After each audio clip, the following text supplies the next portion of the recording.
గుప్పెడంత మనసు సీరియల్ జగతి madam alias జ్యోతి పూర్వజ్ ప్రస్తుతం తెలుగు మాట్లాడడం నేర్చుకుంటోంది. దానికి సంబంధించిన ఒక వీడియోను తన ఇన్స్టాగ్రామ్ లో పోస్ట్ చేసింది. జ్యోతి కిల్లర్ మూవీ చేస్తోంది. అది త్వరలోనే రిలీజ్ కి సిద్ధంగా ఉంది. అయితే ఇప్పుడు జ్యోతి తెలుగు నేర్చుకునే పనిలో పడింది. ఎందుకంటే తెలుగులో తన ఓన్ డబ్బింగ్ తానే చెప్పుకోవాలంటే తెలుగు అవసరం. మూవీ ప్రమోషన్స్ లో కూడా తెలుగు ఆడియన్స్ కి కనెక్ట్ అవ్వాలి అంటే తెలుగులో మాట్లాడాలి. ఇప్పుడు జ్యోతి అదే పనిలో పడింది. వెంకటేష్ నటించిన నువ్వు నాకు నచ్చావు మూవీలోని ఓ నవ్వు చాలు అనే సాంగ్ ని వింటూ అదే లిరిక్స్ కి తగ్గట్టుగా తెలుగులో పాట కూడా పాడేస్తూ ఒక రీల్ ని పోస్ట్ చేసింది. అలాగే నేను తెలుగు మాట్లాడగలను కానీ తెలుగులో సరిగ్గా చదవలేను. కానీ నేను తెలుగు మాట్లాడడానికి చదవడానికి ప్రతిరోజు ప్రయత్నిస్తున్నాను, చూద్దాం.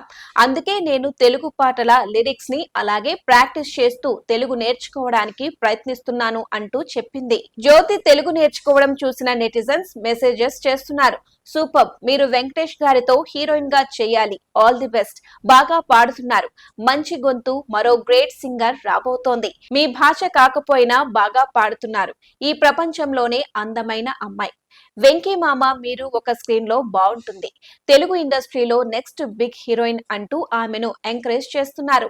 జ్యోతి పూర్వస్ గుప్పెడంత మనసు సీరియల్ తో రిషికి తల్లిగా జగతిగా మంచి పేరు తెచ్చుకుంది. ఇక ఇప్పుడు ఆమె హీరోయిన్ గా ఆడియన్స్ ముందుకు రాబోతోంది.